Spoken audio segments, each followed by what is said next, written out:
That's what happens when you're the old man and the staff.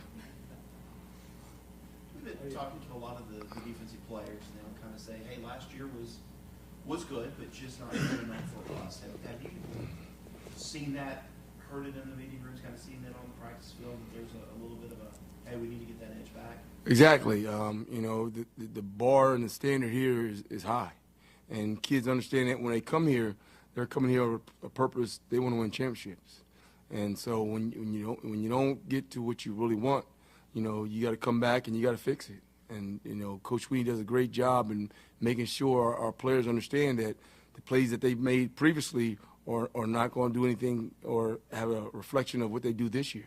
So these guys are hungry. They want to win. They're loving to compete. Guys are really going after it. The young kids have really come in and had some leadership qualities, and it's very pleasing to see that. Guys getting after it in practice. Was the hunger not there as much as it should have been, just looking back?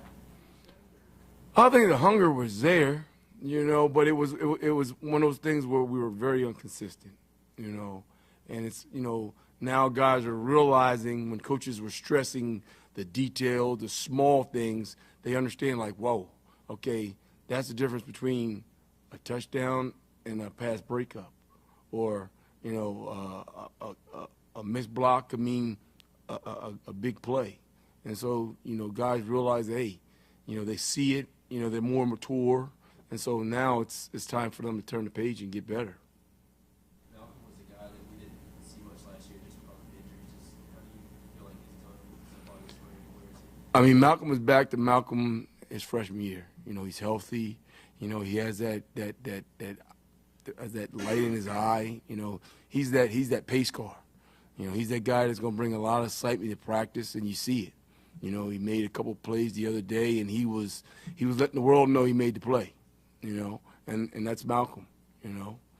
Great kid, great energy. I'm happy and excited that he's finally healthy. It'll be good to go out there and watch him play. It seemed like last year a lot of picks were right there that slipped through the fingers. How do you remedy that? Well, in practice you got to throw the ball more. You got to. Hey, if they're not catching the ball in the game, then we got to throw more in practice and get them to the point where they're relaxed and not tense when the ball comes. It's not like they mean to miss it. It's like they get there and they're like the ball's right there and they panic. But one of the ways you do that is now you got to go consistently do hand and eye coordination drills, strengthening the hands, and catching more footballs. How good is it to have Sheridan Young back? Great. I mean, it's good to have all those guys back. To have a guy with starting experience. He's seen a lot of things. So things won't be very new to him because he's seen it all. He's been through the fire. And so it's promising because now some of the young guys can have that mentor, that leader that they can follow. What does the next step for Nate look like to you? Next step is to take over a game, to come in physically stronger, to be that guy that can totally shut down one side of the field. How close is he to being that right Yeah, now? he's got some work to do, he ain't there yet. He's got, like I said, he's got, but I like his presence. I like what he's doing. He's incorporated a lot of other things in his tool belt, which I stress to my guys. So now that when other teams are trying to diagnose him and understand what he's doing, he's going to keep them on their toes. Dabo has said a few times that the pass defense has to be better this year. That's just a huge emphasis. Do you feel like your guys are kind of taking that as a personal challenge and kind of taking that head on? I mean, I don't know if we're taking it personal because that's what we're supposed to do. That's what we signed up for, So, I mean, it's something that I stress all the time. So, I mean, in my eyes, I don't want the offense to catch any passes.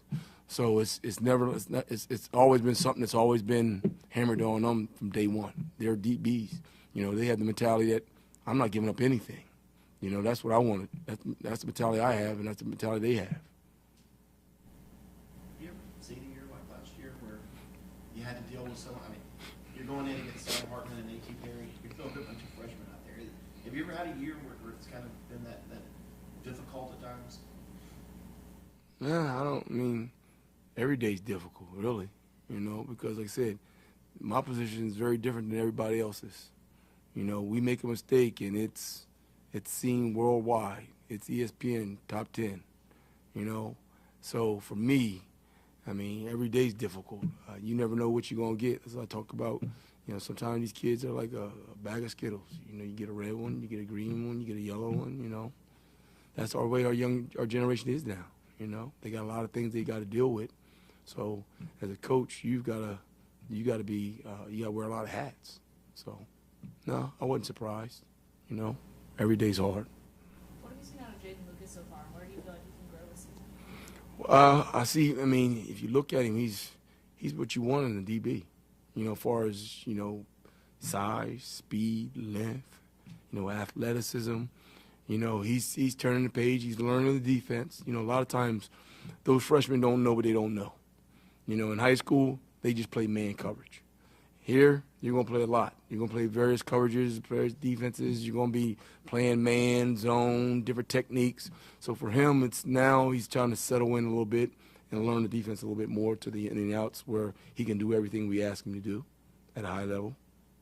I guess what does it say about him that he needed shoulder surgery and he decided to put that off a little bit? So The kid's a tough kid. Tough kid. He doesn't say much. He just goes to work, puts a hard hat on, and goes to work.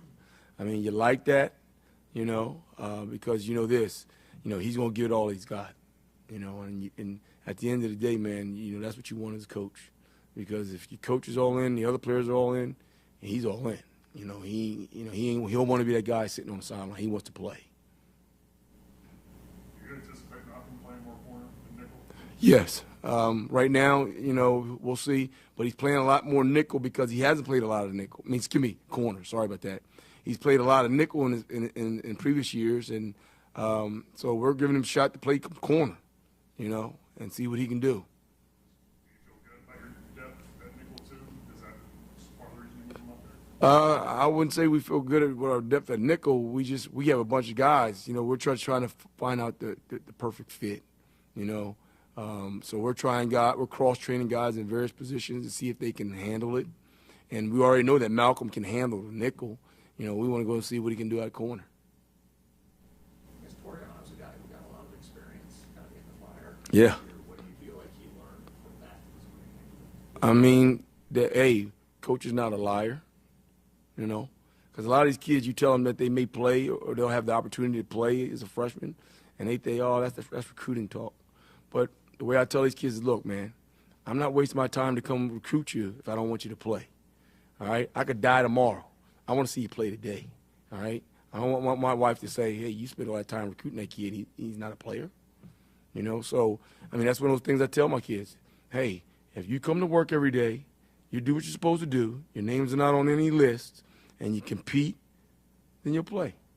And for him, we had some injuries, and heck, he had to play more than I thought he would. And he like I said, he stepped up to the challenge, and it was good for him. So now this year, I don't have to worry about him having that freshman jitter anymore. He's ready to go. How do you evaluate how your guys held up, like on perimeter stuff, point of attack, getting off block, making tackles last year? It's never good enough for me. My uncle always tells me he feels sorry for the players that play for me. And because I'm a competitor, I'm a guy that played the position. So everything that I'm teaching them, I've done, and like I said, my mentality is they don't catch any passes, it's never good. It's not good enough. I'm the guy that, as Kobe says, I'm chasing perfection. I'm chasing greatness. Because if I chase that, I'm gonna fall amongst the good, And that's what I want. I want these guys to understand that, every day we got to go out and we got to work. We got to work. We got to work. Because in the end result, when it's time for them to go out in the real world ain't gonna care. It's gonna keep beating them, and they got to stay strong, because if they don't, they'll crumble. So if I do my job here, they'll be ready for that concrete jungle out there when it's time for them to graduate and leave.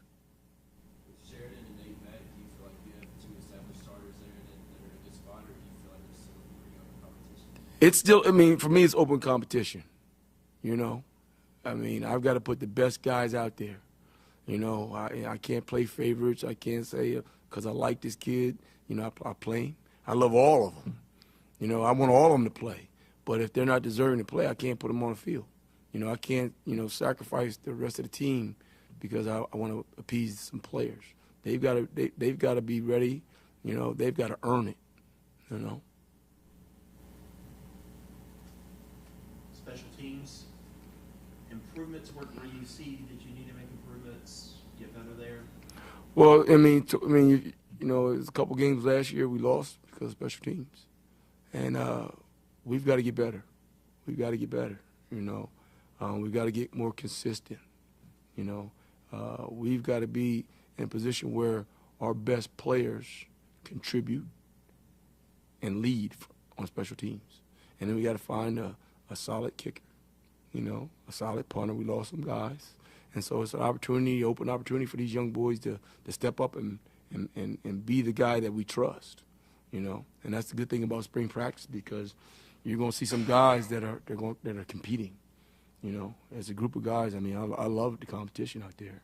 And, if you know, Coach Sweeney had them out there today, and they were getting at it, you know. Who's going to be the guy? Is it going to be a walk-on? Is it going to be a scholarship player? Who knows? You know, but everybody's going to have an opportunity. What have you seen out of Is anybody pushing him? Yeah, they're all pushing him.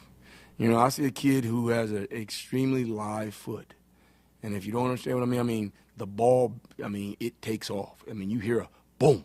You know that sweet spot where the baseball hits the bat? It's like that, or that golf ball hits that golf club and that thing's like, shh. I mean, you see it. I mean, he has some pop in his leg, you know.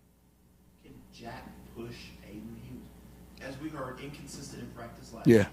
But can he push as he kind of pushed through? And can he push I mean, they're at it. They're going at it. I mean, if you look, heck, you go out there in pregame warm-ups and games and you see Jack punt, you be like, whoa, he's the freaking next Reggie Roby out there.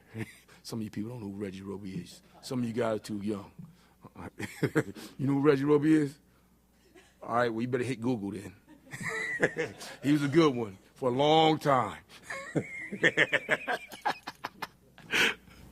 Yeah, but he's got the power. He just got to get consistent.